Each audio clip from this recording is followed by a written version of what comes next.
Dlhé 10 ročia bol stratený v objati divej prírody.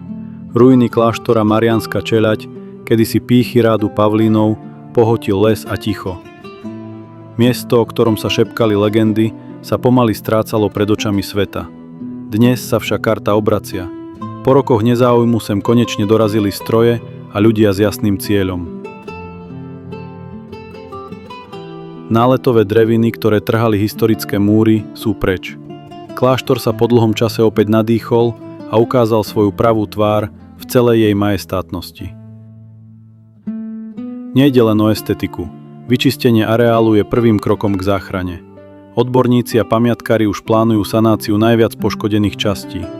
Cieľom nie je postaviť nový palác, ale zakonzervovať túto vzácnu zrúcaninu, aby ostala svedectvom histórie aj pre ďalšie generácie. Prioritou je bezpečnosť a zastavenie neúprosného rozpadu klenieb. Mariánska Čeľaď má ambíciu stať sa novým bodom na mape turistov z celého Slovenska.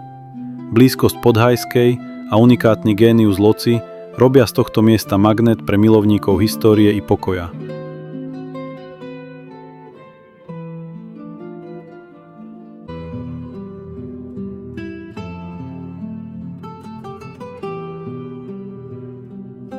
Práce pokračujú, od informačných tabúľ až po zabezpečenie bezpečného pohybu návštevníkov.